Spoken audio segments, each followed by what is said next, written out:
Empecemos de lleno. Pensemos en los verbos como los protagonistas de una película, los que hacen toda la acción. Pero los adverbios, bueno, ellos son como el montaje del director. Son los que nos dicen exactamente cómo, cuándo y dónde ocurre toda esa magia. En este análisis vamos a desentrañar el verdadero poder detrás de estas palabritas que sinceramente le dan toda la forma y la precisión a nuestra forma de comunicarnos todos los días. Para entender bien este tema, vamos a dividir esta explicación en 5 bloques súper lógicos. Primero, ¿qué es exactamente un adverbio? Luego, su clasificación semántica. Después, ¿cómo es su morfología? Pasaremos a las locuciones adverbiales y cerraremos viendo cómo funcionan en otros idiomas. Así que pasemos al primer punto. ¿Qué es un adverbio? Nuestro director lingüístico. Es súper interesante preguntarnos esto.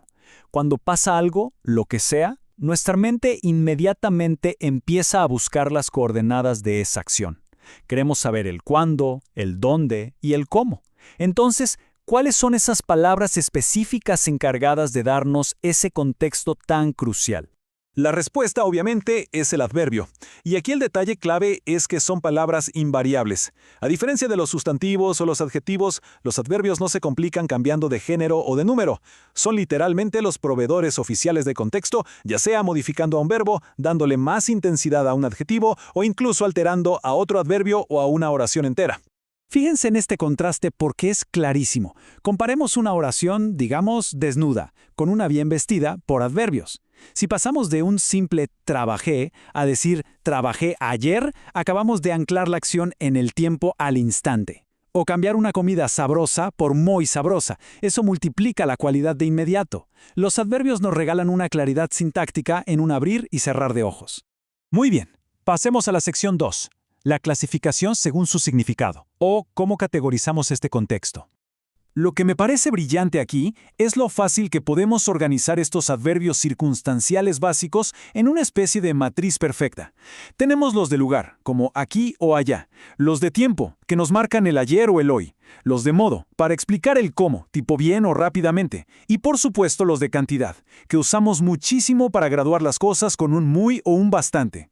Pero ojo, que la cosa va más allá de las circunstancias básicas.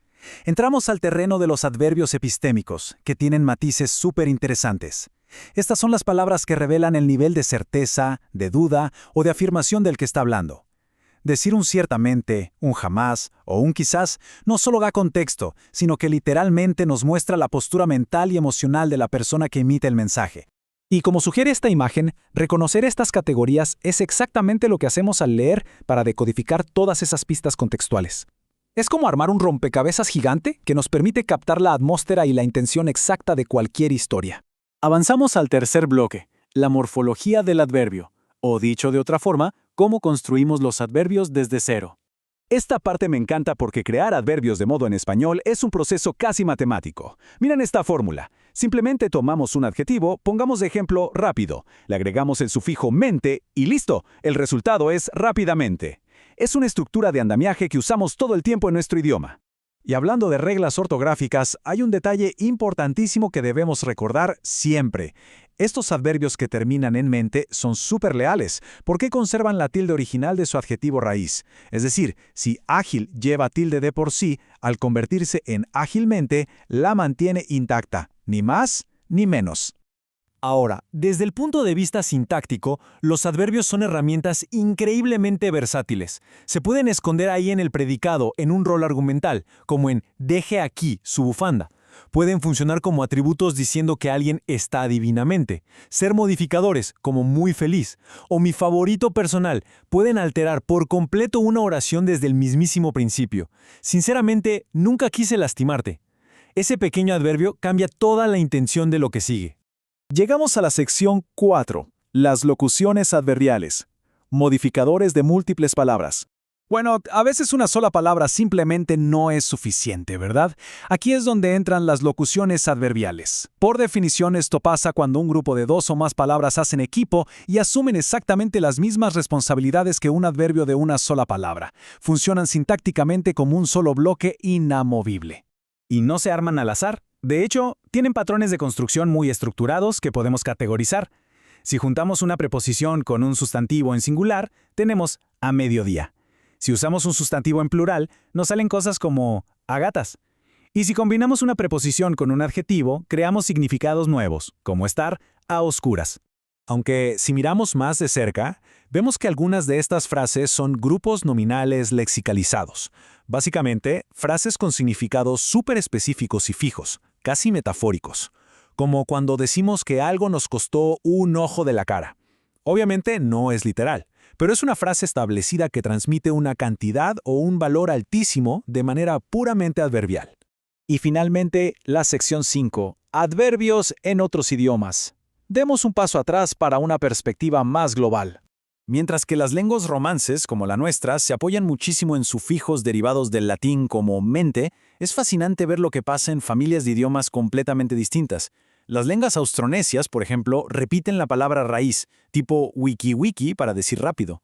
El esperanto opta por la máxima eficiencia y le agrega una simple e a la raíz. Y el japonés, bueno, ellos usan partículas estructurales totalmente diferentes, agregando sonidos como ku o ni.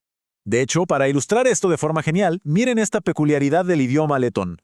Nosotros normalmente usamos un sustantivo para decir qué idioma hablamos. Decimos, hablo el idioma letón. Pero en Letonia, la estructura es runau latviski, no usa un sustantivo, sino un adverbio. Literalmente se traduce a hablo letónmente. Te describe cómo estás hablando, no el qué. Es un cambio de paradigma loquísimo. Para ir cerrando este análisis, vale muchísimo la pena pensar en esto. ¿Cómo va a cambiar el montaje del director de nuestras próximas ideas ahora que somos conscientes de estas herramientas? Usar estos bloques de construcción de manera deliberada y precisa puede transformar por completo los matices de nuestra comunicación. Porque, al final del día, el contexto lo es todo. Así que, ¿qué adverbio van a elegir la próxima vez que necesiten darle la intención perfecta a sus palabras?